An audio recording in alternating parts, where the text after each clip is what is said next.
ஆமாம், நான் எப்பவும் என்னோடய ஸ்டைலுன்னு நான் எதுவும் நான் வச்சுக்கிறதே கிடையாது. எனக்கு டைரக்ட் கதை தான் முக்கியம். கதைக்கு வேண்டிய ஸ்டைல்ஸை நாங்கள் மெயின்டைன் பண்ணிகிட்டே போயிடுவோம். இல்லைன்னா மனாட்டனஸ் ஆகிடும். ஒரே மாதிரி நம்ம கட்ஸ் பண்ணிகிட்டே போனால் ஒரே மாதிரி எல்லா படமும் ஒரே மாதிரி இருக்கும். பார்க்குற ஆடியன்ஸுக்கு அந்த இது கிடைக்காது.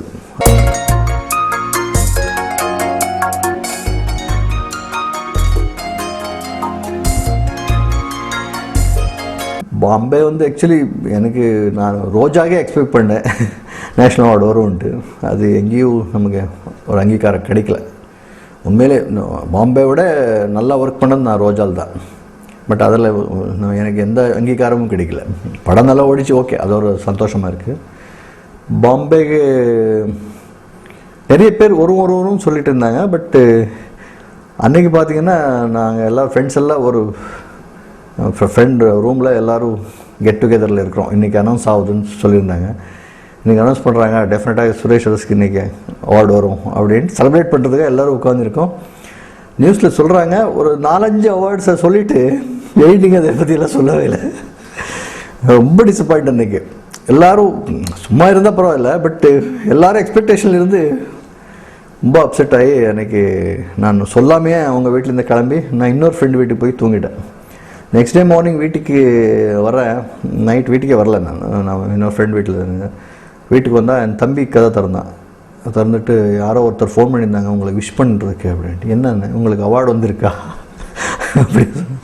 அப்படி சொல்லிட்டு பேப்பரில் எல்லாம் வந்திருக்குன்னு சொன்னாங்க. வருது மார்னிங் நாங்க சரி போடாது பேப்பர் எடுத்து பார்த்தா அதில் என் பேர் இருந்தது, பாம்பேக்கு பெஸ்ட் ரைட்டிங்.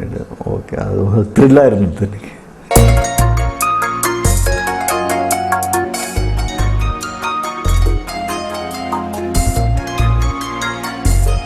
ஜென்ரலாக நமக்கும் அவருக்கும் ரிலேஷன்ஷிப் ரொம்ப கம்மியாக இருக்கும்.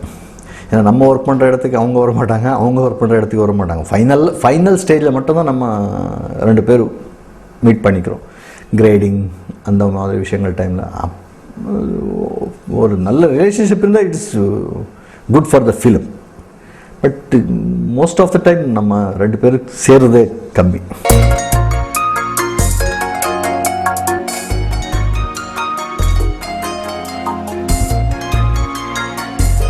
அப்படி இல்லை, அது டிபெண்ட்ஸ். நமக்கு ஆக்சுவலி சினிமாவில் யார் என்ன கான்ட்ரிபியூட் பண்ணாலும் அது film it's a director media.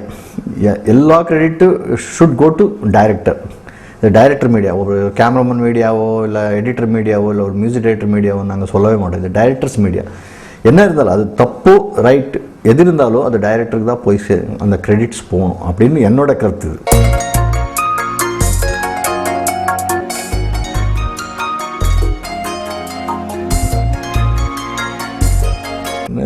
அவரை கேட்கணும், பிடிச்சிருக்கலாம் அவருக்கு என்னோடய ஒர்க் ஸ்டைலு. நான் அவருக்காக எவ்வளோ டைம் வேணாலும் ஒதுக்கி கொடுக்குறேன். நான் ஒரு எப்போ வந்தாலும் நான் ரெடியாக இருப்பேன். நான் நோன்னு சொல்கிறதே இல்லை. அது மோஸ்ட்லி அவருக்கு பிடிச்சிருக்கலாம்.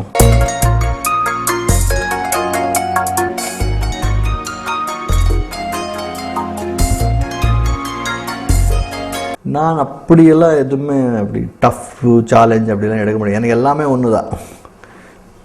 சின்ன பட்ஜெட் படம், பெரிய பட்ஜெட் படம் அப்படி நான் பிரித்து வேலை செய்கிறதே இல்லை. எனக்கு ஒர்க்குன்றது ரொம்ப பேஷன். அது எனக்கு 24 மணி நேரம் வேலை செய்யணும் கூட நான் செய்வேன்.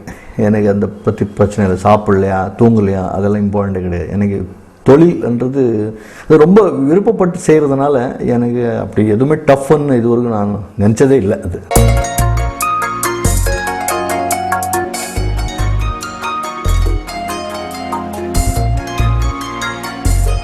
அது உண்மைதான். அது டைரக்டரோட ஒத்துழைப்பில் தான் ஆகுது. அது நம்ம எப்பவும் மறக்கக்கூடாது. சில பேர் என்ன சொல்லுவாங்க, நாங்கள் தான் செஞ்சோம் அப்படின்னு நிறைய பேர் பேசிக்கிறாங்க. நான் I don't accept that argument. But director ஒத்துழைப்பு இல்லைன்னா நம்ம எதுவுமே செய்ய முடியாது. இப்போ நம்ம நல்ல சஜஷன் கொடுத்தா கூட டைரக்டர் அக்செப்ட் பண்ணலன்னா நம்ம என்ன ஒன்றும் பண்ண முடியாது. தப்பாக தான் இருக்கும்.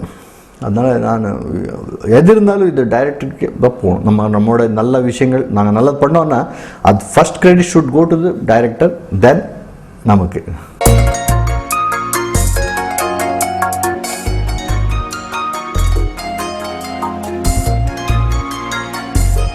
இப்படி ட்ரெண்ட்ஸு அப்படிலாம் இல்லை சும்மா அதெல்லாம் நம்ம ட்ரெண்ட் செட்டர் அப்படி இப்படிலாம் சொல்கிறது. ட்ரெண்ட் செட்டர் டைரக்டர் தான் ட்ரெண்ட் செட்டர்ஸ், நாங்கள் இல்லை. கதை யார் சொல்கிறாங்களோ அவங்க தான் ட்ரெண்ட் செட்டர்ஸ். ஒரு எடிட்டரில் ட்ரெண்ட் செட்டர் ஆக முடியாது. அப்படி ஆனான்னா அது மொனாப்பலையாக இருக்கும். அது வந்து ஏதோ ஒரு படத்தில் பார்க்கலாம், கண்டினியூஸாக பார்க்குறப்போ யாருக்குமே பிடிக்காது. அது ட்ரெண்ட் செட்டர்ஸ்ன்றது டைரக்டர்ஸ். அவர் கதை சொல்கிறப்போ நான் இந்த மாதிரி கதைகள் ஆடியன்ஸுக்கு சொன்னால் பிடிக்கும் அப்படின்னு அவருக்கு தான். இப்போ பாரதி ராஜா சார், பாக்யராஜ் சார், மணி சார், பாலா சார், இவரெல்லாம் ட்ரெண்ட் செட்டர்ஸு. டெக்னீஷியன்ஸ் பற்றி நான் அப்படி சொல்ல நான் பட மாட்டேன்.